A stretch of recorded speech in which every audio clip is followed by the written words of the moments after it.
agenda. Jim, can you please read from your virtual spot the consent agenda? Oh, is there any members of the public that wish to make a comment? No. Jim, could you start by reading the consent agenda? Sure. So under consent, we have the approval of the minutes from our last meeting of August 24th. We have 3 appointments. These are the last 2 certified vacancies that we have, including the replacement for the retirement that we received that is effective on December 23rd. So she is doing a 1-day-a-week job at the start of the year, and then on December or after the Christmas break, she'll take over for the retiring 6th grade teacher. We have a nurse for the resignation that occurred in the late summer for junior senior high school. And then we have a clerk who is replacing a retirement that we also received late in the summer. She's coming from a teacher assistant role into a clerk position at Metcalf. We also have our monthly bills, and you can see several new and returning homeschool applications that have been going through the process. That's it.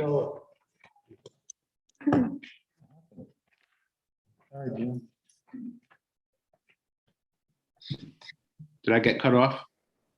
Sorry about that, Jim. We also have,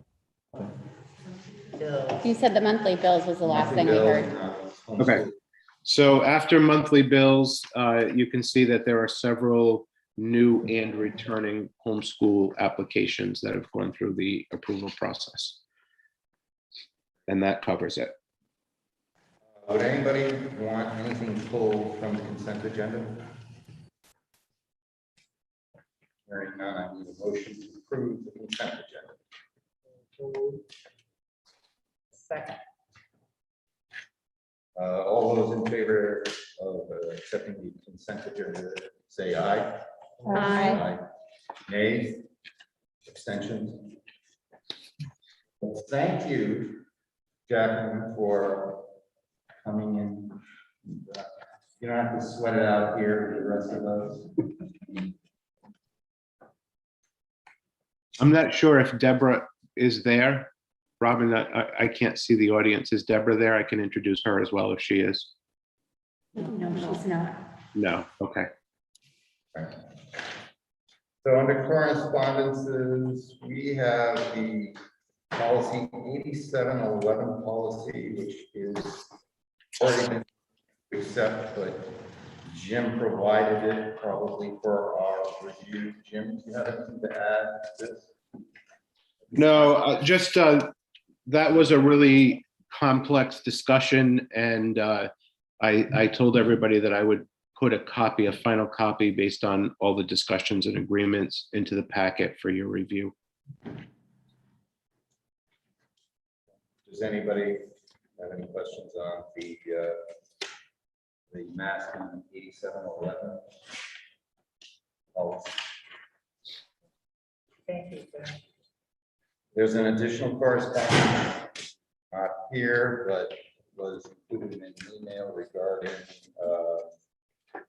it's the supplement. It is regarding a legal opinion by HCO Ennis Carroll in Florida regarding a correspondence from 94 to the school committee that's been on the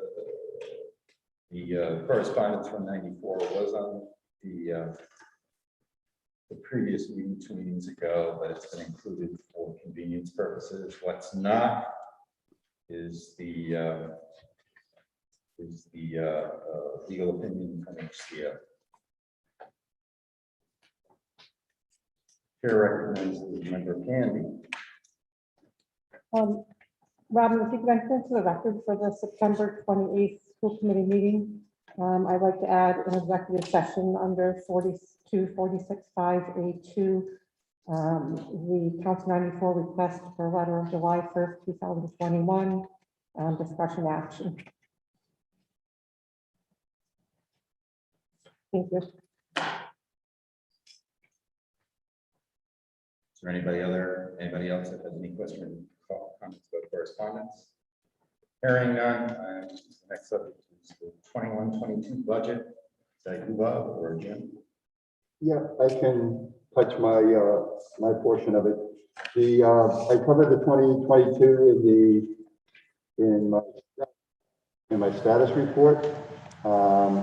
It's still a little early to get a good look at it. Usually that will be coming, could be as early as the end of October, just to get a good read on where we are and get some movement in the budget. But everything looks fine. You know, we're spending on you know, right as we projected, and revenues are coming in just as projected. So, okay. Members have any questions for Bob? No, I would like to thank our athletic department for all that they've done this year. You know, considering all the restrictions, football and basketball, soccer and volleyball, they all did really good this year. So hats off to all of them for persevering, everything they had to do this year. Well, okay, the next subject is monthly status reports. Jim, you're first on the list. Yeah, so the monthly status reports are provided by all of the department leaders just to provide information for the school committee. But this is the first one of the year, so I just want to note that these status reports cover all summer as well as the opening of school. So hopefully you've had a chance to look them over, and any of us would be available to answer questions, or if you have any comments regarding what we've included, we're happy to address them.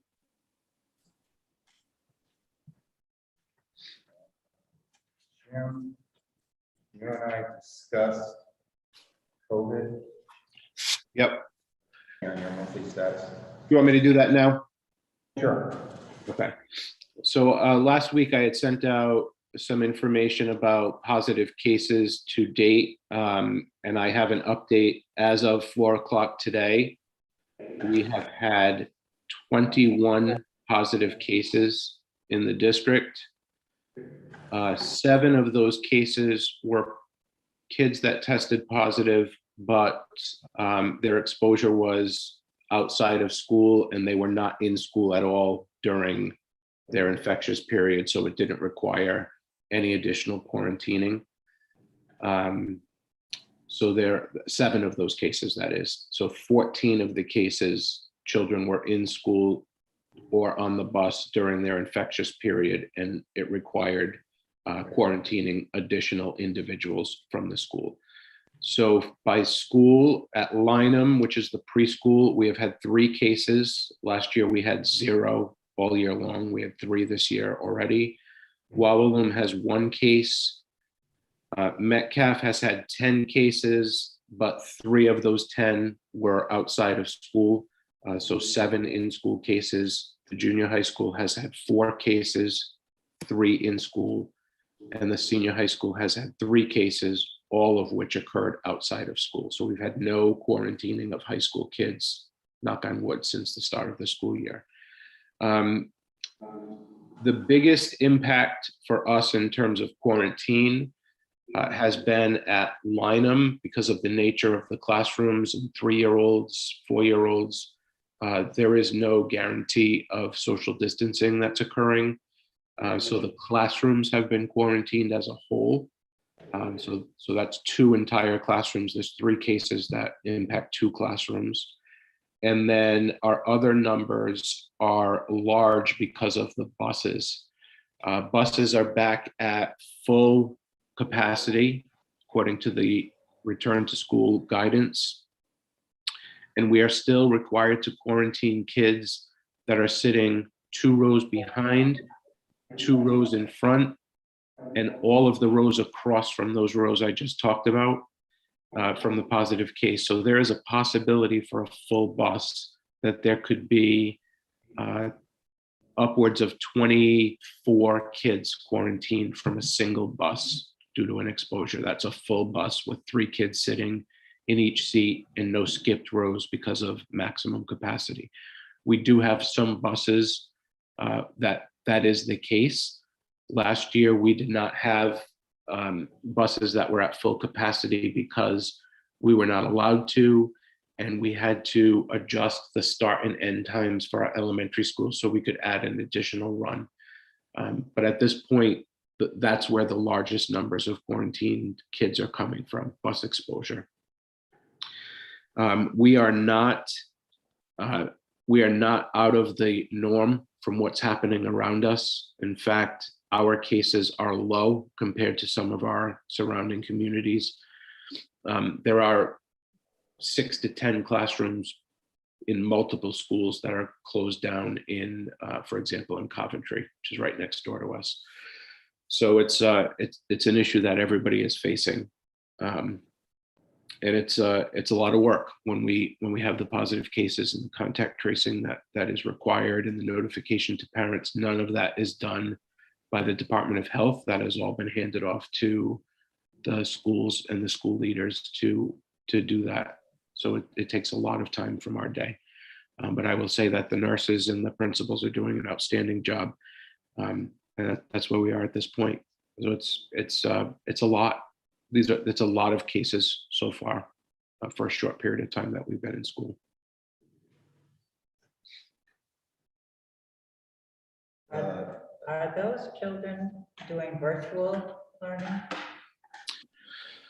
So they are not doing full virtual learning. The issue that we have this year is we don't have full virtual classrooms. All kids were required to return to school in person. That was the expectation from RIDE and the governor. So we don't have teachers that are strictly doing virtual classrooms that we can just easily slide a kid into.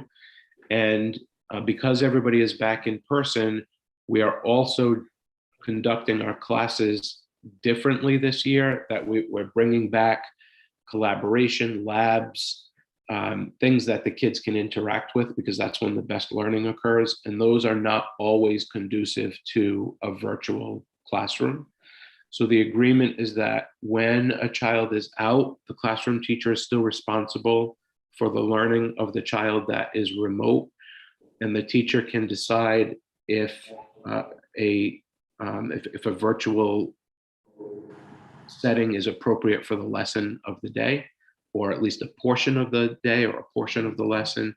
They're also using Google Classroom, providing work in advance. So it's any combination of strategies that are appropriate for the learning targets and learning activities for the day.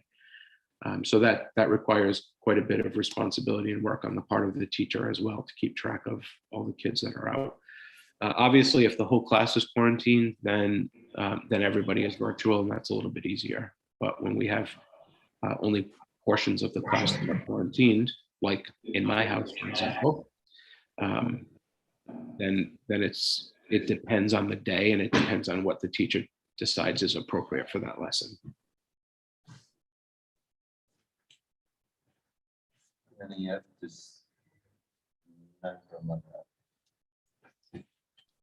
Jim, do you have a rough estimate of how many kids are currently quarantined? Second.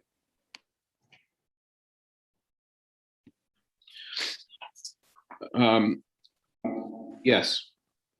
I don't know how many are currently quarantined, Andrea, but I can tell you how many have been quarantined. And since we've only been in school for a little over a week, this will be fairly close.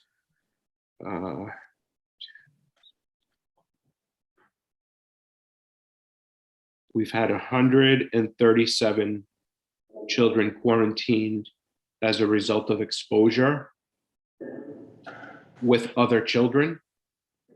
But we also have, and I don't have this number, we have kids that are quarantined due to exposure in their household or due to travel. We still have a number of families that are traveling. This holiday weekend that just passed, there were a number of travelers. So we are following the quarantine guidance that was provided by the Department of Health.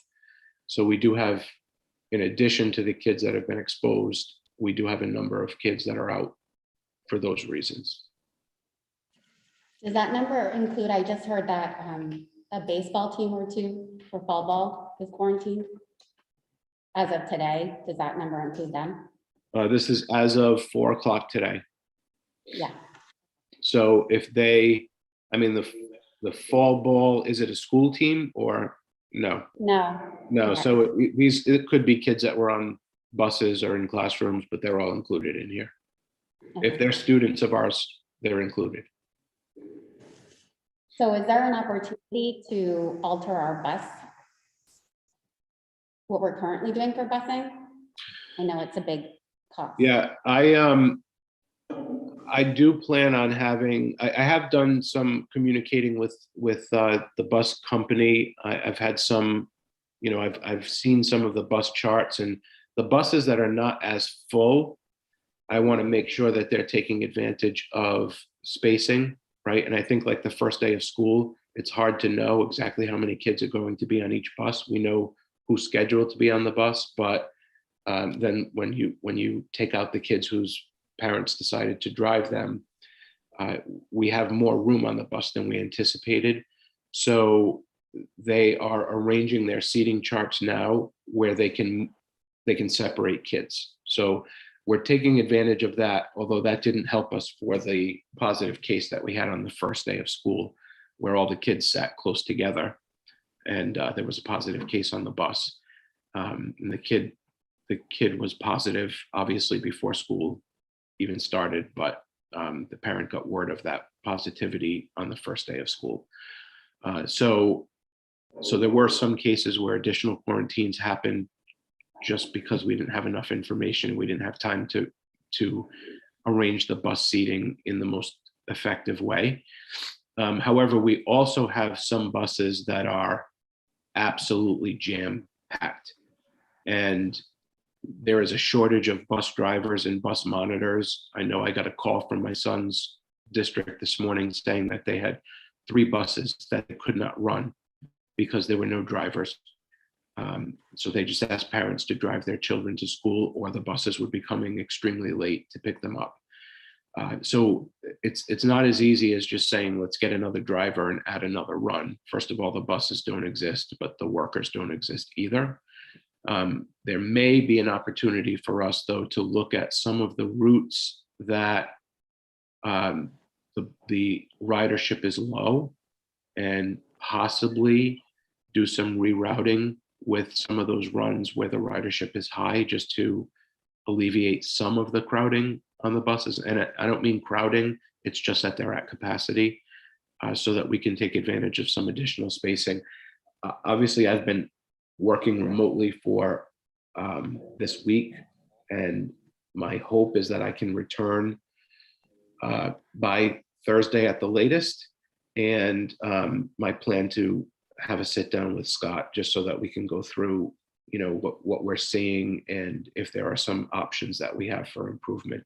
It's not that anybody's doing anything wrong. It's just that the cases are high in the state, cases are high in our communities, and ridership is high, which means if there's a positive case, there's a lot of kids that have to quarantine for the guidance. It's just tricky. And I know drop off and pickup have been very crowded. Yes, That's a deterrent for parents driving, yes. but that would be a benefit to us as a district. Is there a way we can sort of scaffold drop off and pickup times for families? So I know that the biggest issues are happening at Metcalf and at the senior high school, particularly at the junior high school. They have started to do some rescheduling and scaffolding of student drop off. It has made a difference, but we're still working on it. None of those campuses, or neither of those campuses, are designed in such a way that it's easy for both buses and drop-offs to occur simultaneously. I mean, you know the campus. So if we have more families that decide to drop off, we'll have to go back to the drawing board, but it is a really complex situation. And of course, last year we had far fewer kids in person. We had, 1 to 2 classrooms at every grade level that were remote. So that helped with crowding and drop-offs and so on. And then we had the double tiers for elementary, so we didn't have as many kids that were starting or exiting at the same time. We don't have any of that this year because we were required to go back to a full day of school. So we can't shorten the day. So that, I mean, these are the issues. We're talking about it, but it's not an easy problem for us to fix. And if we have more parents drive, it will help resolve one problem, but it creates another one. Not that we can't solve it. It's just that it's going to take us some time to work through it. So are we It not doesn't help. allowed to? It doesn't Are help we if not- I'm not in person either. Are we not allowed to offer distance learning at all? That wouldn't be an option to offer, to open up a few classrooms? No. No, we can offer it for kids that are medically fragile. And we certainly don't have enough children who are medically fragile who would qualify for us to staff it with our own teachers. All of our teachers are in person right now. So if we did offer remote and we wanted it to be strictly remote, we'd basically be hiring additional teachers, which is not budgeted for. And it would use up all the remaining money that we have for COVID expenses. We could also use a state, there's a state program that offers distance learning. But if we do that, they charge us $10,000 per kid, just shy of $10,000 per kid. So that adds up real quick too. And that's not money that we have available to spend either. So at $10,000 a kid, 10 kids is the cost of a top step teacher and benefits. And we could do a full classroom of 20 kids to 22 kids for that amount of money if we did it in district. So nothing is easy. In your dealings with RIDE, has there been any talk about them changing that guidance? No, That's it for me. I do think that, I mean, obviously, we all want the kids to be in school. We know it's the best place for them. Our case numbers right now are really high, and we're not the only ones. I imagine that the Department of Health and the Department of Education are looking at this, but we have no indication that they're going to change any of the requirements that are currently in place. So we'll do the best that we can, and we know that we have some things that we can continue to work through, but just know that no solution is easy. And last year we could find solutions to some of these things in an easier way, just because of enrollment numbers and the added tier of busing, and none of those things are in place this year because we weren't allowed to shorten our school day.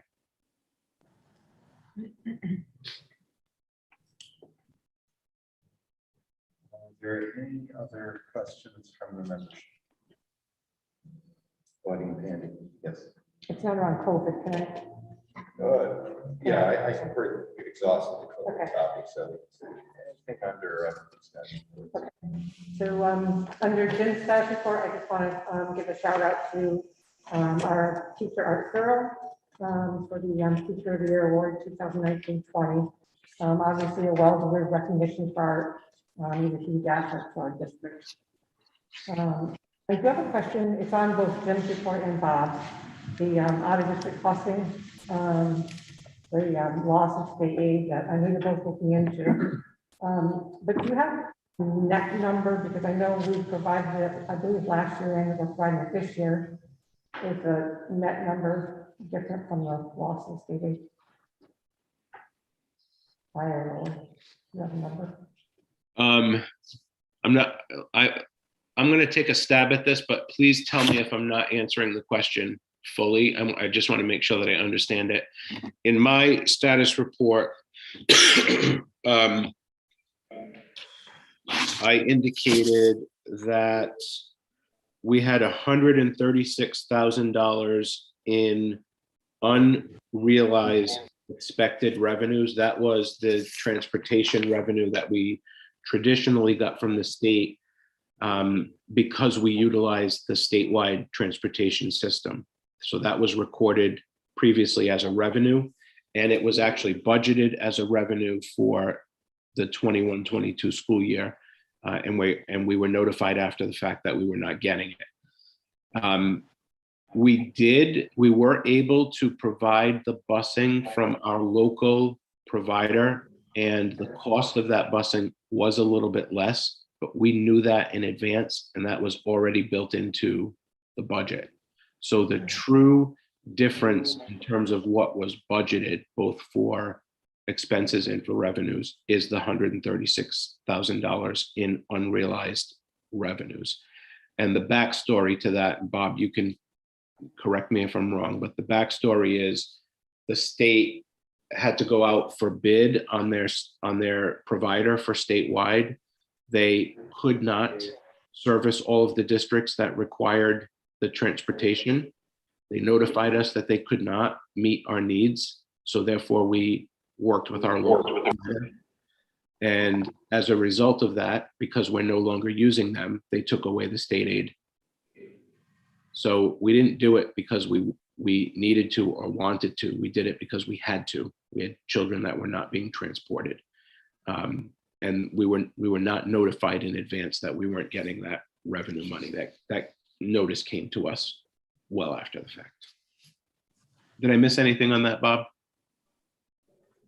No, I think the member's question is a good one. It's hard to get a handle of. The numbers that you gave are absolutely correct. Going forward, though, it's hard to predict what the state would have charged us to move all these students, because the state formula for charging districts is based on ridership and total mileage in the that's used in the district. But I know based on last year's experience and based on the rates that we're getting charged, because they are still moving a couple of our kids who are part of the McKinney-Vento Homeless Act, and they just charge big money for that. So it's definitely cheaper to bring it in-house. It's much more administrative intensive, though, I can tell you that much. But I think, it's definitely something that I think you get a sense that both Jim is looking at it because of the import of the COVID, but also budgetarily what it means to us, because we do want, that's a good question. What's the net on this? And because it's a challenge. Yeah. And then, let's see, on Steve Bailey's report, I know he's not here, but we're short 2 custodians or groundskeeping, which is a lot for us. Are we able to keep up with everything? Yes, so I can take this, Jim. For those who don't know, our groundskeeper, John O'Brien, he was injured, not at work, pretty substantial injury at his home. It's got him out of work for the foreseeable future, at least a few more months, or rehabs. And so we brought in Doug Fulford, who was a retired maintenance person. So when he has a background in golf course maintenance and groundskeeping, so he's taking care of the groundskeeping at this point. The 2 custodians that were short, we were able to get a full-time sub, who is now we're employing. So we're really down one position is what we've struggled to fill. So that keeps going. That's just one of the challenges that we're up against. And again, it's in everywhere. I know it sounds trite to say it, but the labor shortage is affecting every element of our business, from substitute teachers to substitute custodians at all points in between. There's one more question on Jeremy's report. I don't want to talk about it in public session. Jeremy, I'll take you on your communications. So because I consider that a safety security issue, I'd like to put on the next agenda if you, Jim, Bob, think that that's something that we need to discuss, whether have a conversation, look at something in the budget. Is that a good plan? Yeah, Okay. So, I'm working on a workaround right now, but Okay. it's definitely something we should discuss. okay. So, Rob, I'm gonna ask you to enter into the record again. If we can place on the September 28th school committee meeting under 4246-583, security, communications at elementary schools, discussion action. Communications at the elementary schools, discussion action. What was the 200? Pardon me, but I hardly heard any of your conversation, but Jeremy, the 200, what was member Candy referring to, the 200 phone calls or something? What was your concern? No, on page 2. Warrants and security. On page 2. On page 2 under communications. I don't Page want, what? under communications on page 2 of Jeremy's report, Uh-huh. I don't want to discuss it in open session because regards safety and security.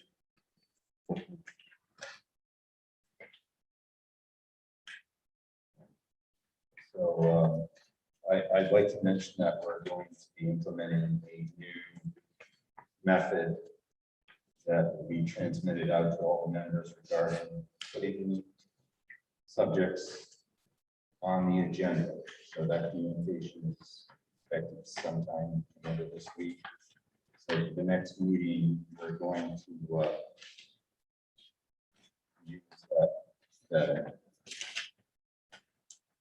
use that method.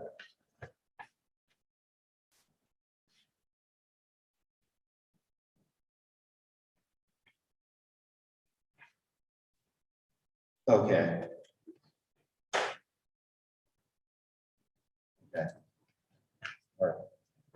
That's all I have. Thank you. Are there any other questions from the membership on the meeting reports? Hearing none, we're moving on to new business. Under new business, we have item A, school committee special education legal council discussion items. I know I put that on the chair, the plan I'm going to start. Okay, so this matter has been withdrawn.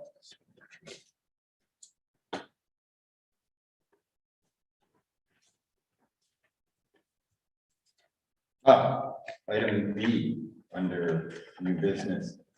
I asked this to be put on. And I asked that the school committee make a motion, and I'll vote the motion regarding the displaying of local RICAS assessment results at the two schools, at the junior high and at the elementary schools.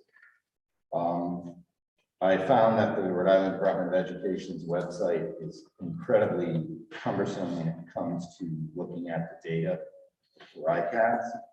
So what I'm suggesting is that Jeremy, what's your name? Taylor,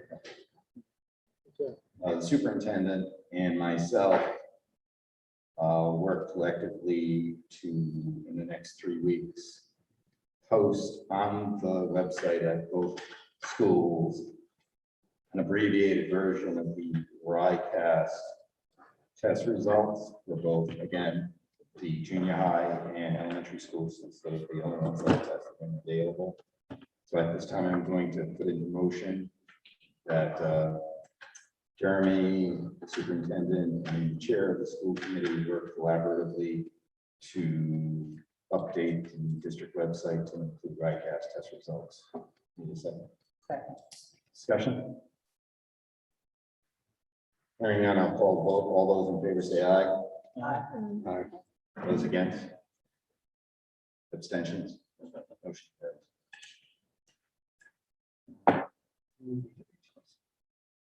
Okay, approve EWG high school participation in Department of Health 2021 Rhode Island Youth Risk Behavior Survey discussion action. Jim, did you put this on? Yeah.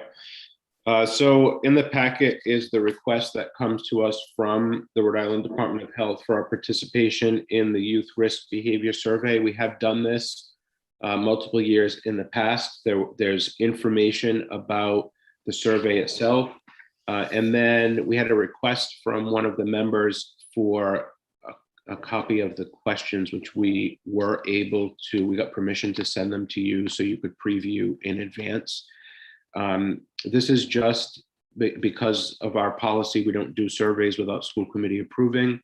And we do have two individuals who are on the call who would be able to answer questions if you have any questions regarding the survey before you vote. And the information, I think the value of the information is expressed very nicely in the letter that is included in the packet. Membership questions or comments? I didn't understand some of the words in there. I couldn't answer a couple of those questions myself, but because the way they were presented, I knew kind of what they were talking about. I'm sure the kids probably know exactly. Okay, so do we need I think we need a motion for the high school to participate in Department of Health Rhode Island Risk Behavior Survey. I'll make that motion. Questions or comments at this point from the membership? Hearing none, I'll call the vote. All those in favor signify by saying yay. Yeah. Yay. Nays, abstentions, motion passed. Unfinished business. This is the Exeter group home reimbursement action that us for a legal opinion from the former attorney HCO, as I refer to them. And in it, after I read the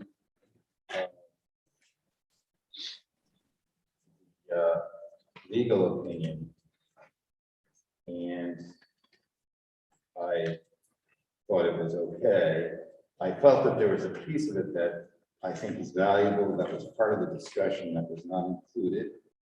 And that is in regards to the fact that although costs between the two towns are shared and equally divided among students, when it comes to placement of group home children in a particular town, and in this case, Exeter does pay, as would any child in Exeter or West Greenwich, the tuition or the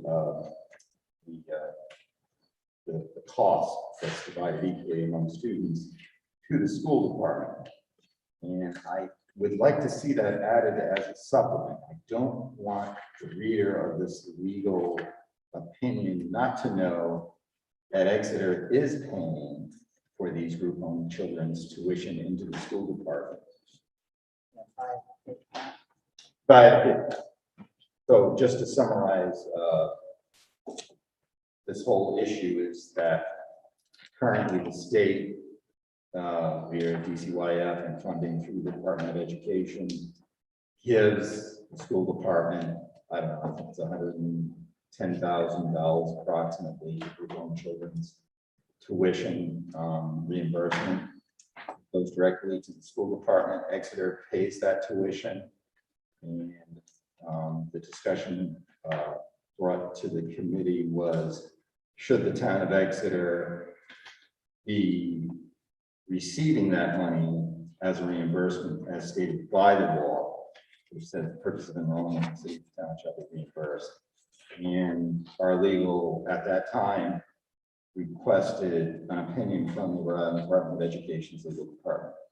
And that's what this is. But I am asking at this time that a supplement be added that states Exeter does pay the tuition for the children that are in the group home. So I'm going to make that a motion. So I'd like to propose a motion that says a supplement be added to the opinion by the HCO organization that identifies Exeter as paying the tuition for group home students. Questions or comments from the membership? Member Pandy? Just one for clarity. So when you say the tuition, as there's a portion, the apportionment for those children, as part of our budget, is that because they reside in Exeter? Certainly, as Is that part is that of what the you're kid considering count. it as? As part of the kid count. Yeah, we're is that what you're charged that. considering, is that what you're considering the tuition? I'm sorry, say When you say tuition, is that what you're considering the tuition? Yes, the kid count. Yes, that's what the tuition, consider the tuition is that. So it'd be approximately $20,000 I think this year. That may be low, that may be high, it's approximation. So Exeter is charged again for the residency of a kid, a child in that group. So question to the Department of Ed, and I am repeating myself, is Exeter entitled to the reimbursement that comes from the state budget? And the motion on the floor is whether or not to add a supplement that identifies Exeter as actually paying via the tuition for the kid count. Just make sure that they're aware of that. That's the issue. So I got a second. Are there any other questions or comments on the motion? I don't believe it's been submitted, Chairman Fad, so maybe it just needs to be redone. The law firm hasn't submitted this. Okay. No, the law firm did not submit because the request was that the whole committee gets to see the letter before it was submitted. Now, in the meantime, legal has changed. So that's, but this has not been submitted. This is the first time that this is in front of the committee for review to decide on whether it should be sent. So, but the motion on the floor is to supplement the legal opinion at this time with what I described was making sure that the Rhode Island Department of Education legal realizes the town of Exeter actually does pay via the kid count.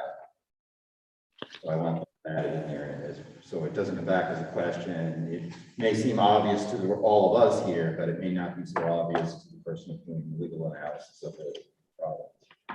That's the motion on the floor. There aren't any other questions or comments on the motion on the floor, therefore I'm going to call the vote. All those in favor of modifying the legal analysis to include Exeter's tuition, signify by saying aye. Aye. Nay. Abstentions?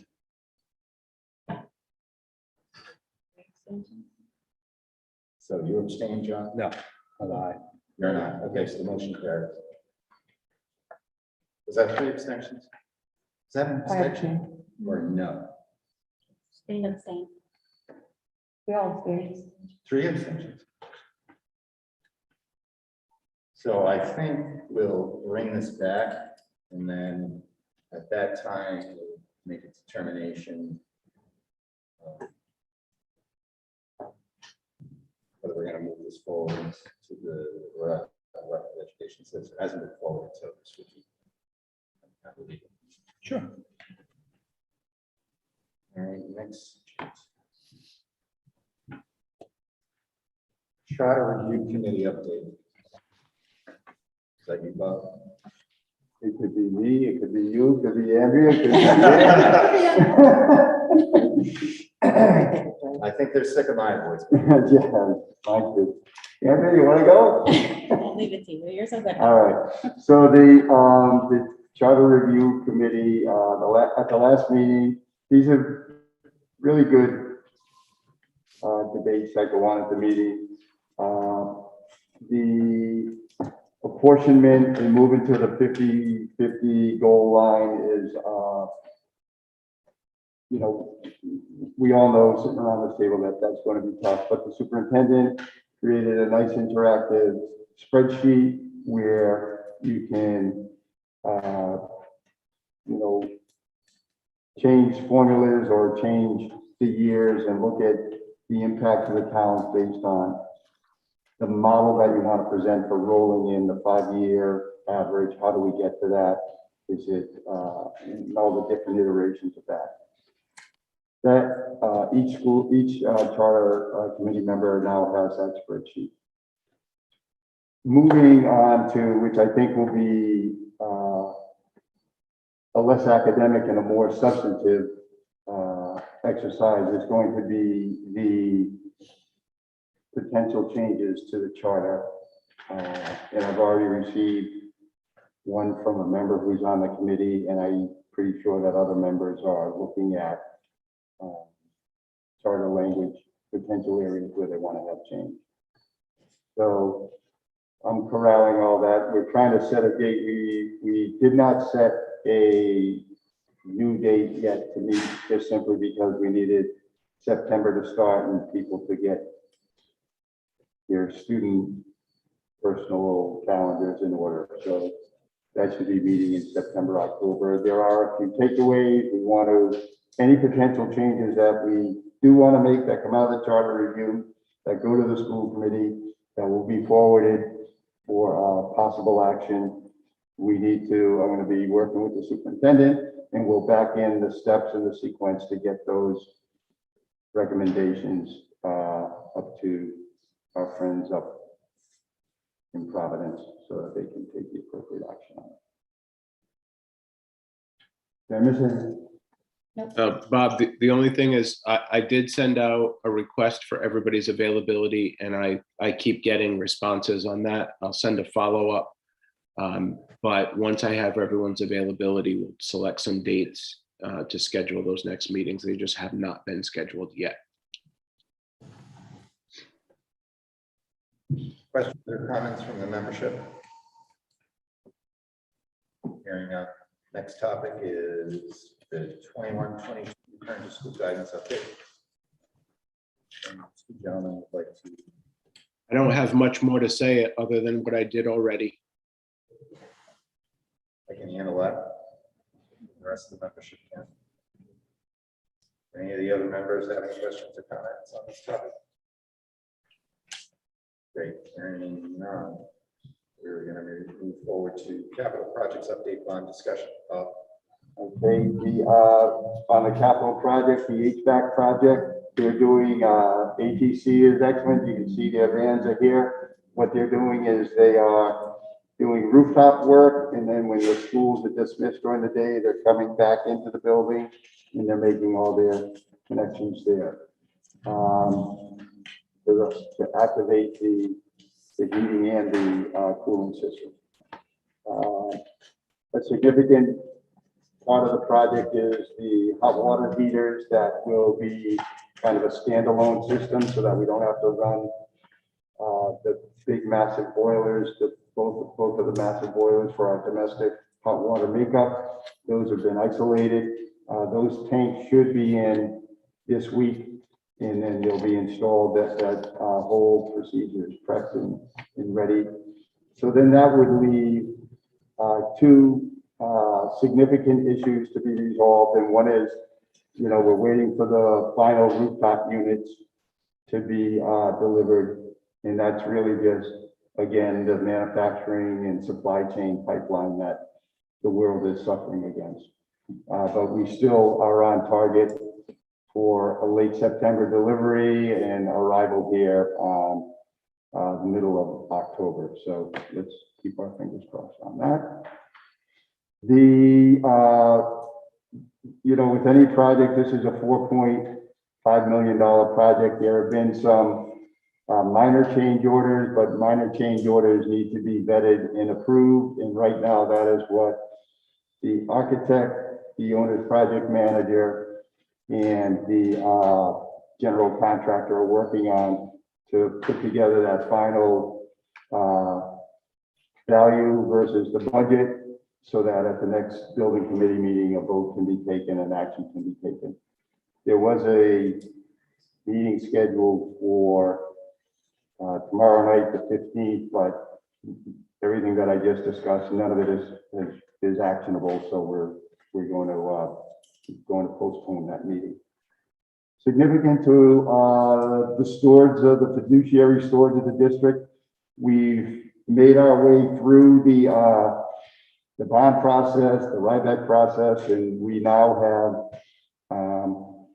it's under 10 million, but for the sake of the conversation, $10 million that we are accessing, and it's a real quick turnaround. We submit Bank of New York, it flows through Ryback, and the check is cut to us, and it's a very short turnaround time for that. So important to keep the good people who are doing the good work for us, keep them paid, and it just keeps everything on a nice cycle of events that are happening. So that's very positive. Luckily, or I don't know, however you want to say it, but we get to do this all again, the bond and that whole process in about 2 more months. So other than that, everything is good. Toronto is putting together the 3 packages that will go to RIDE for the stage 3 approval. That's the greenhouse or the site work, which is the Wallroom playground in the parking lot. Educational enhancements, which are the auditorium, science labs in the greenhouse, and then the, what's the last one? The roofs, Wallow and Metcalf. So those are all moving forward, hopefully submitted by December, bid in the spring, awarded in the spring, and shovel ready, you know, as soon as we award where possible. That's it. Questions or comments from the membership on capital projects?